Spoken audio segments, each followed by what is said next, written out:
Buenas noches, amigos, amigas de Rompe el Muro, el programa de educación de esta radio, de Radio Voz Amiga Internacional. Esta noche conversamos sobre un tema complejo, un tema esencial, un tema coyuntural también al mismo tiempo en nuestra sociedad. El tema es el reclutamiento forzado de estudiantes. Este es un grave problema que vive nuestra sociedad, desde la incidencia más fuerte cada vez de los GDO como un actor social posicionado. Estos grupos de delincuencia organizada, los GDO, generan procesos de reclutamiento de nuevos miembros en distintos segmentos, en los segmentos más pobres, en los barrios urbanos marginales, pero también en la escuela pública.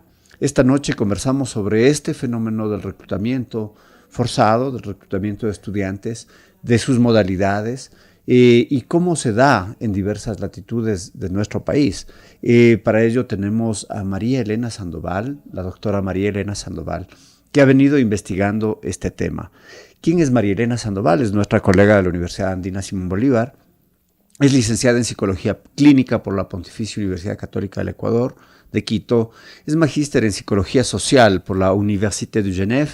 Es PhD en Estudios Transformativos por el California Institute of Integral Studies de San Francisco, Estados Unidos. Es docente del área de salud de la Universidad Andina Simón Bolívar. Querida María Elena, muchas gracias por estar aquí. Un gusto tenerte en este espacio. Gracias, Alexis. Quizás de entrada partiríamos conceptualizando. ¿Cómo caracterizas el fenómeno del reclutamiento de jóvenes a los GDO? En general o en particular en los GDO, como tú lo concibas. Bueno, Alexis, primero hay que entender que es un fenómeno demasiado complejo, porque no podemos hablar de reclutamiento de manera aislada, sino que el reclutamiento hay que entenderlo en el marco del crimen organizado, que es un fenómeno complejísimo, porque está abarcando varios niveles, varias dimensiones, varios delitos. Entonces es un fenómeno muy complejo en el que lastimosamente utilizan también a niños, niñas y adolescentes con propósitos nefastos realmente. Entonces vemos que este fenómeno ya no es nuevo, ya se estaba dando hace rato aquí en el Ecuador, pero como que recientemente, de tal vez un año atrás para acá, el país logró dimensionar lo que estaba pasando, ¿sí? Como te digo, nuevo no es. Creo que los anteriores gobernantes tenían bastante información de lo que estaba sucediendo en este país. Creo que sí fueron advertidos de lo que estaba pasando, de la infiltración que estaba dándose en este país del crimen organizado, ¿no? Ahora, el fenómeno de captación de niños, niñas y adolescentes tal vez se evidenció mucho más el año pasado, cuando tú recordarás que hubo esa toma en TC Televisión. Y si te fijabas, eran unos muchachitos, casi adolescentes, los que estaban involucrados en ese incidente, ¿no? En ese evento. Y a partir de eso, viene toda esa declaratoria de guerra, de conflicto armado interno, etcétera. Y ahí sí empieza como a desplegarse y empieza a surgir un montón de información que, como te digo, ya estaba, pero no nos dábamos o no se evidenciaba con tanta claridad. También empiezan a haber testimonios de docentes, de personal de los DECES, que dicen en las instituciones educativas hay chicos que están siendo reclutados por los GDOs, hay docentes que están siendo amenazados, hay autoridades que están siendo amenazadas, padres de familia. Entonces ahí empieza como a verse la complejidad y ya la extensión de este fenómeno. Una extensión cada vez creciente, si es que cabe el término. Un proceso que tuvo una repercusión mediática, ¿no? Lo de TC Televisión. Y al final hay ambigüedades acerca de su veracidad o de la complicidad o del posicionar el miedo en la sociedad. Una sociedad con miedo es una sociedad dócil al poder que se autoproclama defensor de y enemigo de los enemigos de la sociedad. Pero en este entorno, entonces, este fenómeno lo caracterizas un poco que toma fuerza, pero la temporalidad, los inicios de estos procesos son así cercanísimos, como se habla desde las estadísticas de crecimiento de la peligrosidad del país, que va en ascenso desde el año 2021 más o menos, o es de mucho antes todo este fenómeno. Mira, no soy especialista en estos temas. Yo, como tú sabes, trabajo en el campo de la psicología, con niños, niñas, adolescentes, jóvenes. Y lo que sí es claro es que sin ser un fenómeno nuevo, porque en el país siempre han habido pandillas, por ejemplo, ya hubo un proceso incluso de firma de paz con un grupo que se definía como pandilla, que eran los Latin Kings, y ellos como que tenían su accionar, había un espacio geográfico circunscrito en el que ellos actuaban, pero bueno, lo que pasa es que este fenómeno yo considero que sí tomó fuerza durante el tiempo del confinamiento de la pandemia. ¿Por qué? Porque en ese tiempo, que fue impactante para todos, creo que todo el mundo, nadie estaba preparado para un evento así. Y el hecho de encerrar a la gente y de entrar en un fenómeno de crisis sanitaria justificó la falta de atención social a muchos sectores, incluso de atención en salud, de lo más básico de atención en salud. O sea, si tú recuerdas las escenas en la costa, en Guayas, de los cadáveres que ni siquiera se levantaban, si tú recuerdas, bueno, en general, creo que la costa fueron como los sectores más afectados, menos atendidos, la gente encerrada en sus casas en condiciones de absoluta precariedad y violencia. Ni siquiera con los recursos necesarios, pero ni mascarillas tenían a su disposición, no tenían acceso a alimentación, de verdad, encerrados en las casas, usando para la educación tal vez el único dispositivo para toda la familia, un pequeño teléfono celular. O sea, fueron condiciones de precariedad, condiciones de violencia, y en donde evidentemente creció la captación de adolescentes y jóvenes para estas bandas ligadas al crimen organizado. ¿Por qué? Porque les ofrecían lo que el Estado no les daba. Les ofrecían dinero, les ofrecían identidad, les ofrecían protección, y claro, en un abandono estatal de esa magnitud, y también les ofrecían un imaginario de aspiración, de qué quiero llegar a ser. ¿Por qué? Porque usaron muchísimo las redes sociales. Entonces, hay, sobre todo en TikTok, videos de adolescentes mostrando cuánto dinero tienen, la ropa que se ponen, las mujeres de las que disponen, ¿ves? Y son jovencitos. Todo eso como diciendo, miren a la vida que puedes aspirar, cuando en tu barrio mira las condiciones que hay, ¿no? Por eso te digo, es complejo, eran muchos elementos. Hay muchos elementos, son esos imaginarios, como tú bien recalcas, la carencia del cumplimiento de obligaciones desde el Estado en materias de salud, educación, inclusión social, contrastaron, o mejor dicho, se manifestaron de la manera más explícita durante la pandemia, y eso a su vez hizo un caldo de cultivo para que los grupos de delincuencia organizada pues articulen su imaginario, ¿no? ¿Y sabes qué otro mundo? ¿Qué otro fenómeno no logramos leer y no logramos entender. Si tú te acuerdas, Alexis, en la época del encierro también había un fenómeno que eran las masacres en las cárceles, ¿ya? Y en las cárceles, ¿quiénes están? En las cárceles de adultos de 18 en adelante, pero no son gente muy mayor tampoco, ¿ya? Entonces las masacres en las cárceles como que no se les daba un significado, sino delincuentes que se matan entre delincuentes. Y no hubo esa capacidad de leer que lo que estaba pasando en las cárceles también estaba pasando afuera, solo que estábamos todos encerrados.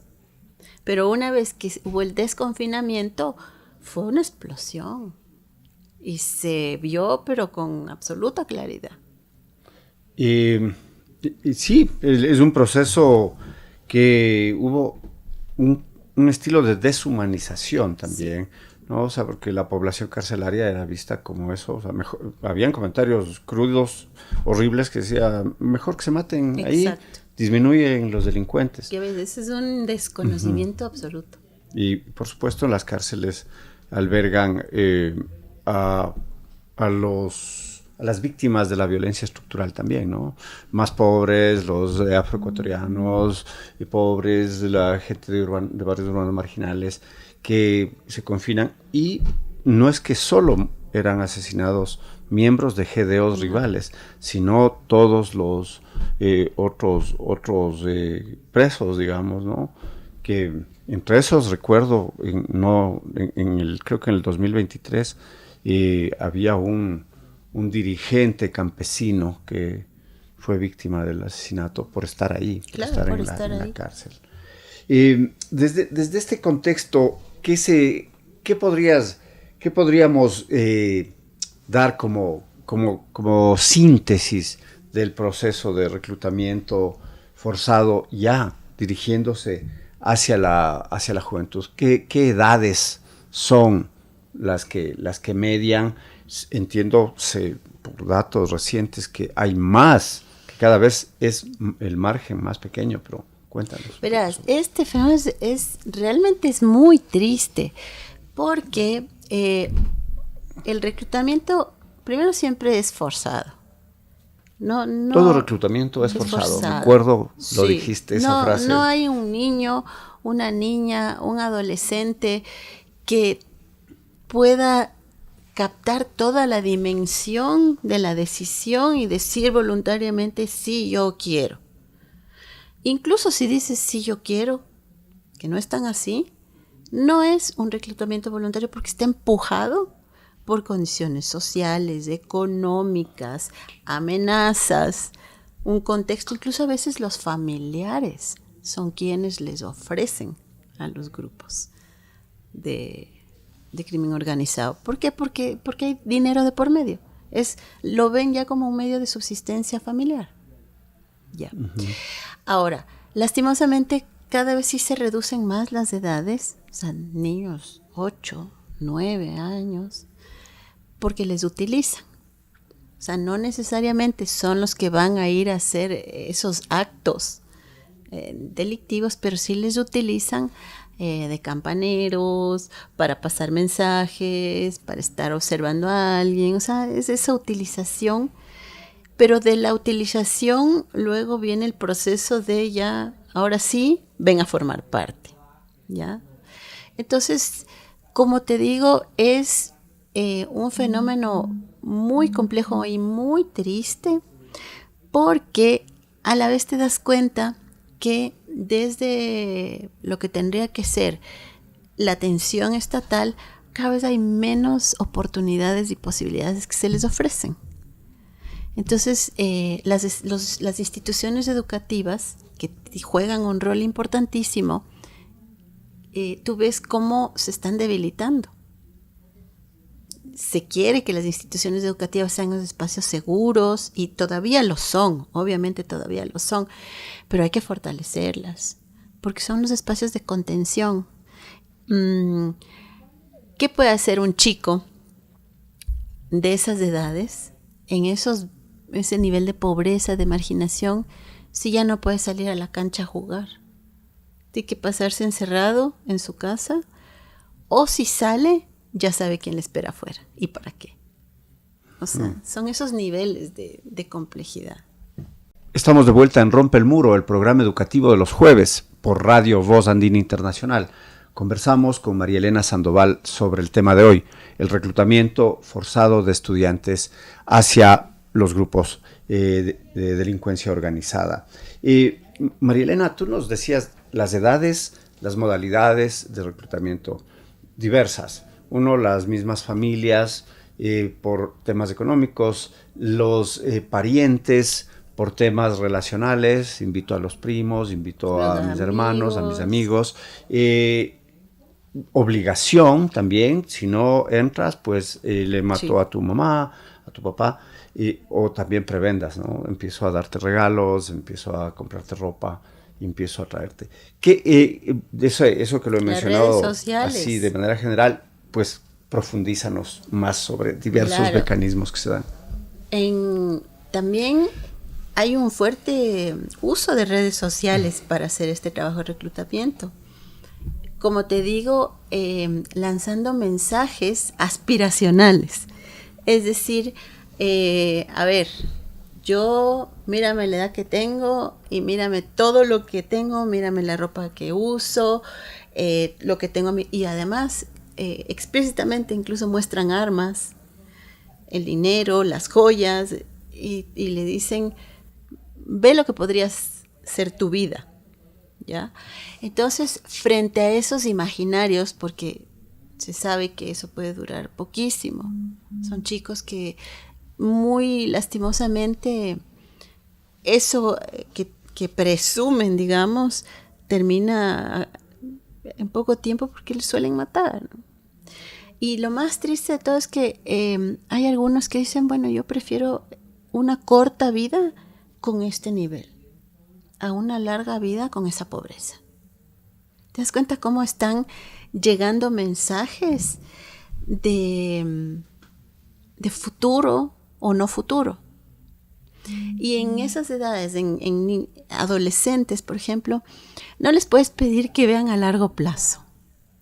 No les puedes decir, a ver, de aquí cuando tú tengas 20 años o 10 años, imagínate cómo vas a ser, porque no lo ven. O sea, un adolescente, una de las características de la adolescencia es que tú no ves a largo plazo. Tú vives ese día, o sabes qué vas a hacer máximo la próxima semana, pero no es que ya tienes tu plan de vida armado. Siempre estás cambiando, estás viendo qué está de moda, en qué están tus amigos, qué es lo que te haría más querido, qué te da pertenencia. En la adolescencia el tema de la pertenencia es fundamental. O sea, quienes todos pasamos por la adolescencia y acordémonos cómo queríamos pertenecer a. Y para pertenecer a, ¿qué hay que hacer?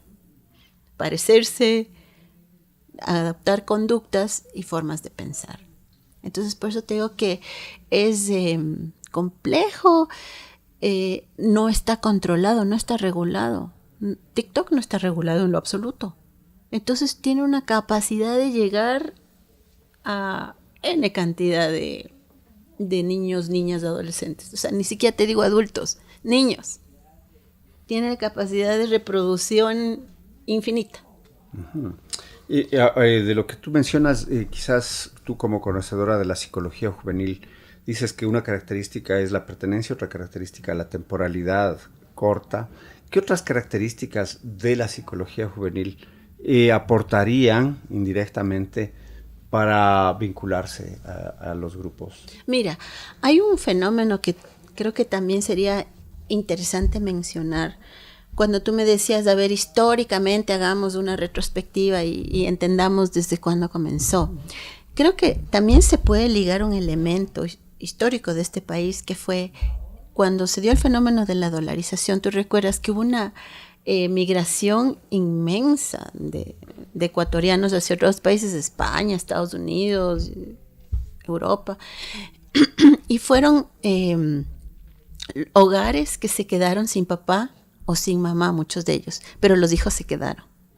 Entonces, muchos de esos niños de la época crecieron buscando hogar, buscando quién me da cariño, afecto, identidad. Algunos se plegaron a las pandillas. Ese fue el fenómeno que también se estudió en esa época, ¿no? Sobre todo esos hogares empobrecidos, sobre todo. ¿Por qué? Porque no tienen redes de contención, ¿ok? Esa sensación de dónde encuentro familia, quién me da ese sentido de pertenencia, que en el fondo estás buscando amor, estás buscando pertenencia, que te quieran como una familia. De hecho, la banda se identifica como una familia. Tiene mucho que ver en esto. O sea, si hablamos de qué mueve psicológicamente a alguien a plegarse es eso, o sea, que estoy buscando dónde me quieren, dónde me van a aceptar como uno de los suyos y dónde voy a parecer que soy de alguna familia. Porque si se hace un análisis, es tristísimo. Muchos de esos niños, niñas, adolescentes han sufrido violencia intrafamiliar. O sea, han sufrido abuso sexual de miembros de su familia, han sido golpeados duramente por sus progenitores, que a su vez también han sufrido violencias, abusos, etc. Entonces estás viendo que son hogares quebrados. Hay muchos hogares reconstituidos donde sienten que ya no tienen lugar porque viene ya mamá, el papá con otra pareja, otros hijos, etc. Entonces son fenómenos complejos que finalmente dicen, yo ¿a dónde pertenezco? ¿Dónde voy a tener un lugar en esta sociedad, en este mundo? Por otro lado, están en formación. O sea, están en formación en todo sentido, en construcción de identidad, de afecto, en el cerebro se sigue formando. Todavía no está formada la corteza prefrontal del cerebro en esas edades. Por lo tanto, no es que pueden tomar decisiones libres e informadas para nada. Entonces son todos esos fenómenos que inciden. Y por eso también el rol de los adultos es de generar protección. Tenemos un rol importantísimo protegerles, porque sabemos las vulnerabilidades en esas edades. De hecho, familias que no tienen una presencia de adulto, ¿no? Que hay un hermano mayor que es adolescente y hermanos pequeños, y sea por migración o sea por la abuelita, que ya la abuelita va a hacer su cuarto, o sea también por cuanto hay padres que trabajan todo el día, los dos, y quedan sin cuidado solitos. Los niños, ¿no? Son algunos de estos factores. Viendo un dato interesante que tú das, es el año 2000, la migración, que fue varios años, ¿no? 2 millones de ecuatorianos afuera, pero se genera una nueva ola migratoria precisamente desde el 2019, se acentra con la pandemia y en el 2021-22 continúa. Otra vez estamos en ola migratoria, claro. Y nuevamente se repite este fenómeno, claro. 20 y algo más años después. Sí. ¿No? Esto ¿cómo continúa? ¿En qué medida este fenómeno entra en la escuela pública? ¿Se da en la escuela pública o privada? Parecería que es más en la escuela pública. En la escuela pública, ¿en qué medida es un caldo? La escuela es un caldo de cultivo, la escuela es un espacio para... Por favor, cuéntanos sobre ello. O sea, en las escuelas están los niños, niñas y adolescentes. Obviamente hay una diferencia en economías familiares. ¿Quién manda a sus hijos a una escuela pública y quién manda a sus hijos a una escuela privada? Entonces, si tú mandas a tus hijos a una escuela pública es porque obviamente económicamente la familia probablemente no tiene para pagar una escuela privada. Entonces acude al sistema público de salud, de educación, y ahí te das cuenta que en los sectores más empobrecidos hay escuelas más empobrecidas. Hay escuelas que no cuentan con infraestructura ni básica en ciertos lugares del país, ¿ya? Y tampoco en las zonas, por ejemplo, de tránsito de la casa a la escuela, Hay niños que dicen, me siento súper inseguro de la casa a la escuela, caminando de las casas, porque no hay alumbrado eléctrico, no hay, o sea, no hay seguridad, ¿ves? Entonces son en esos contextos. O sea, si tú, Alexis, has visto, yo sé que es muy sensacionalista muchas veces lo que pasan en los medios, pero tú ves las capturas, por ejemplo. Ahora hay unos programas, creo que es una cadena semanal del bloque de seguridad. Entonces, claro, si tú ves, dicen, capturaron a fulano, sultano, mengano. Y si tú haces un zoom y ves dónde, muchas veces ves unos lugares pobres, pero sin lo básico. Y ese es el caldo de cultivo. Ese es el caldo de cultivo. ¿Por qué no pasa en instituciones privadas? Porque obviamente son chicos que van a decir, no necesito. Mi papá y mi mamá me pueden garantizar una vivienda, me pueden, con servicios. Lo que quiero para diversión, recreación, alimentación, obviamente. Hay esa diferencia enorme. Por eso es que hay demasiada insistencia de todo lado para que se entienda que no es un fenómeno que se puede combatir únicamente de manera policial o militar. No se va a resolver de esa manera. Ni siquiera van a tener la capacidad de policial o militar para luchar contra ellos, porque son grupos, como te decía, vinculados al crimen organizado que tiene recursos enormes. No los niños a los que usan, los que están de verdad en el negocio. Tienen recursos enormes. Son recursos enormes económicos, militares, ¿no? Se decía que los lobos, solo ellos tienen más de 12,000 fusiles. Exacto. Sin contar con armas cortas o contar con explosivos. En este mismo espacio de la escuela pública es procesos como el consumo, procesos como la venta, procesos de entrar como estudiantes, ¿no? Se matriculan y participan. Cuéntanos, quizás sabes, experiencias de diversas estrategias o rituales del reclutamiento. Sí, hay testimonios muy duros, muy crudos, de, por ejemplo, entra un chico que ya está en una banda y dice, quiero a esa niña. Y le persigue. Y a veces esa niña se tiene que cambiar de institución. ¿Ves? O sea, a ese nivel hay mucha violencia. Se sabe que hay mucha violencia contra las mujeres.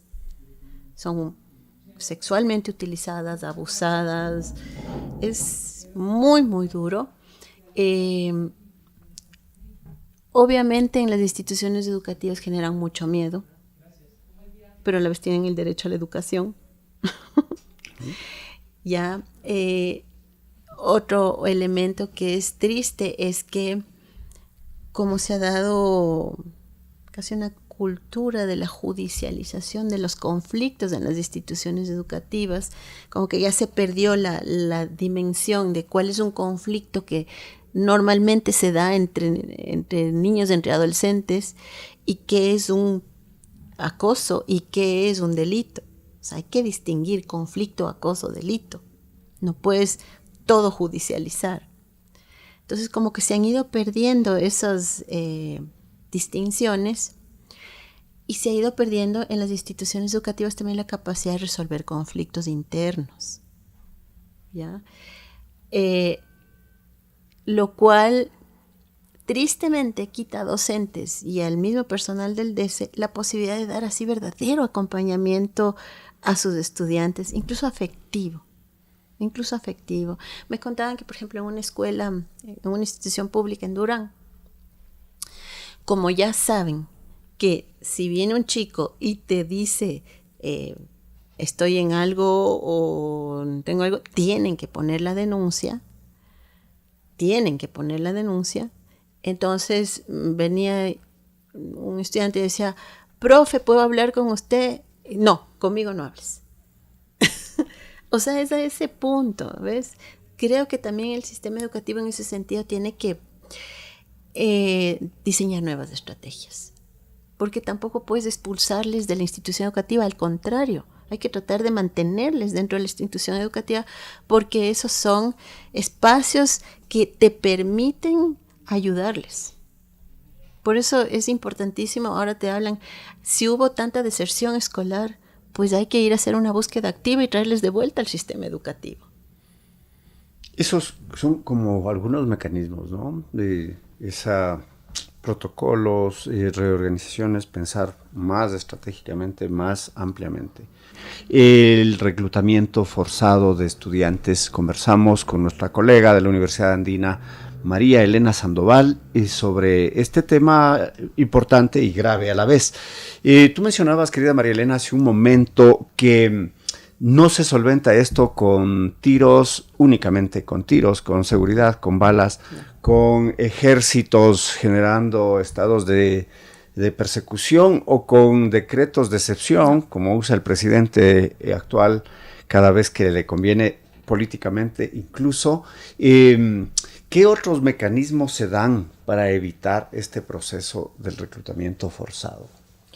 ¿Qué mecanismos se dan? Mira, tuvimos, como tú también participaste, Alexis, en un seminario de prevención y actualización de las estrategias en torno al reclutamiento de niños, niñas y adolescentes, donde participaron organizaciones internacionales, instituciones del Estado, participaron organizaciones que están en territorio, colectivos, y tú recordarás que vino una organización de Guayas que se llama la Batucada Popular.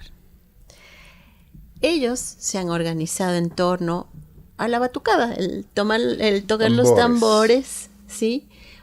Y han encontrado en eso una estrategia de, uno, tener un espacio que les brinda afecto, identidad, desahogo, compañerismo, y se han vuelto, si quieres, educadores populares a través de la música. Y son jovencitos, y son adolescentes.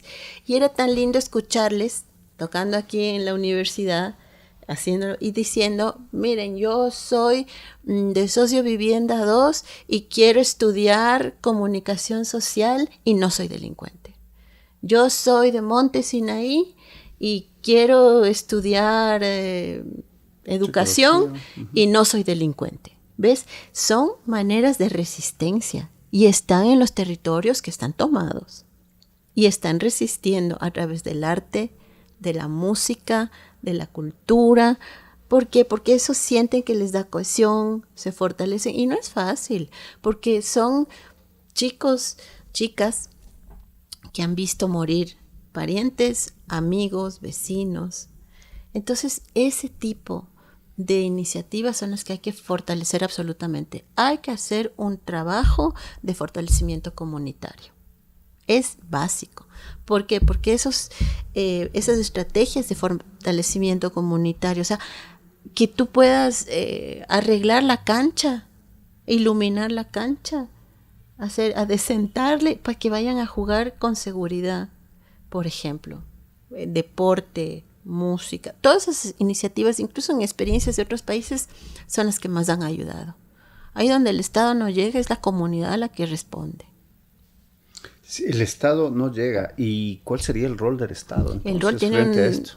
El Estado tiene un rol fundamental. El Estado, se habla de Estado fallido, de Estado ausente. Ahí es donde crecen esos grupos.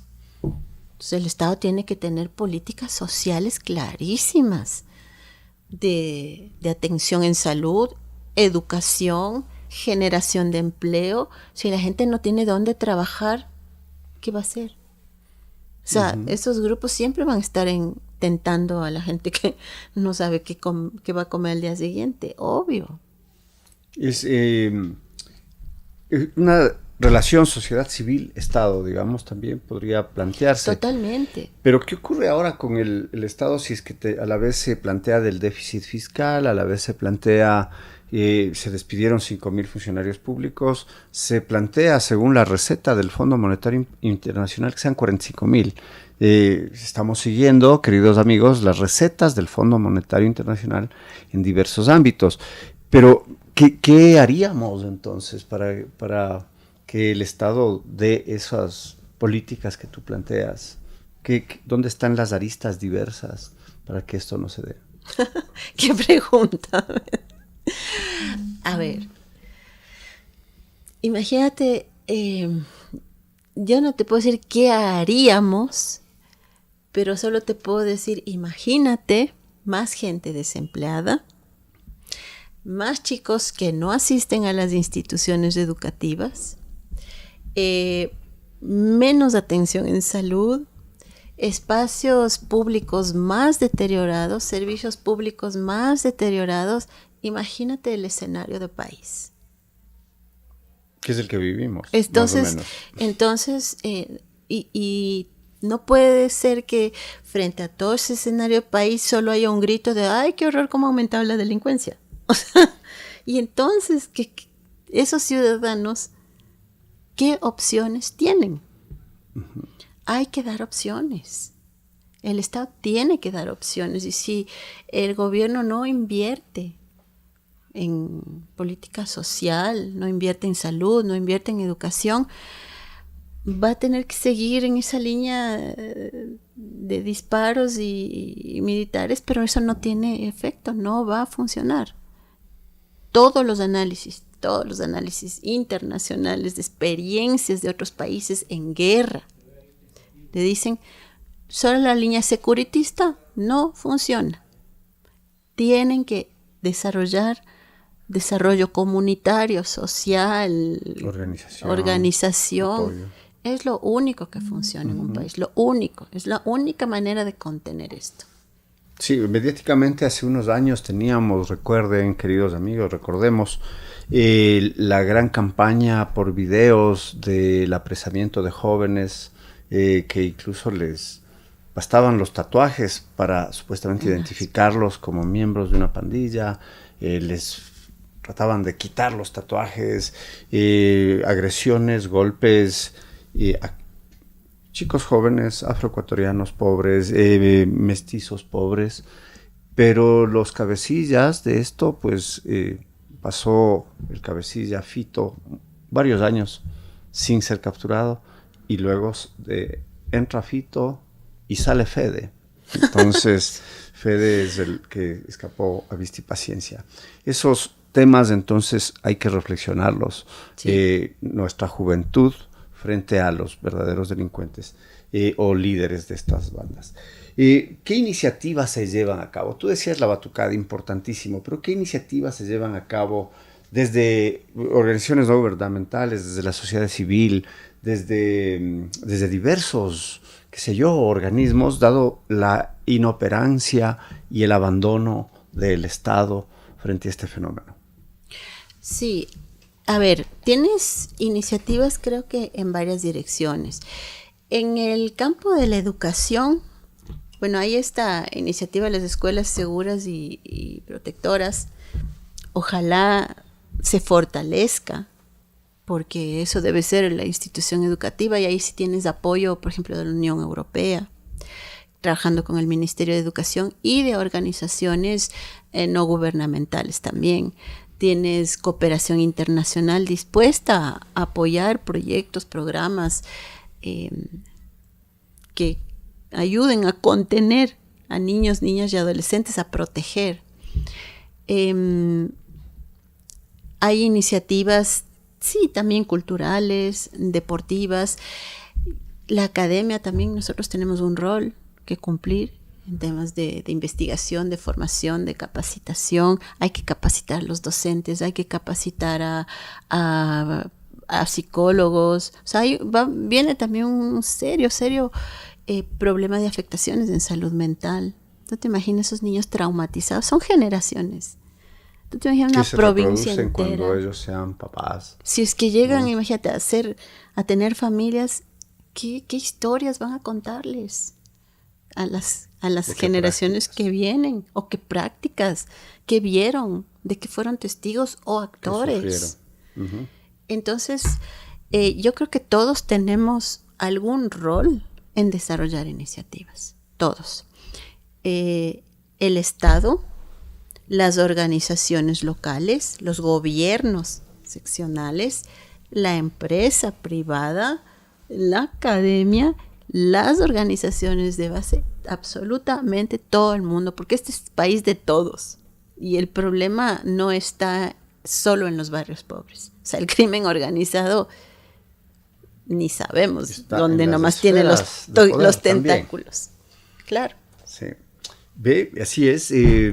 Antes estamos casi llegando al final de este diálogo sobre un tema difícil e importante como es el reclutamiento forzado de estudiantes. Querida María Elena, algo que quisieras comentar, que quisieras subrayar o que quisieras ampliar sobre este tema que no hemos conversado hoy, o invitar quizás.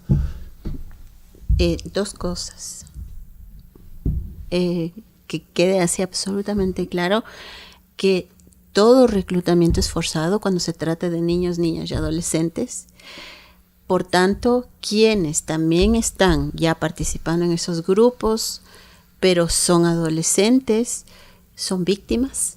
Ellos también son víctimas, ¿ya?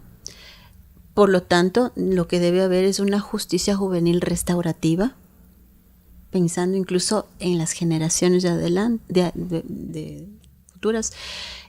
Si se les juzga ahorita como adultos, ¿qué esperanza tienen?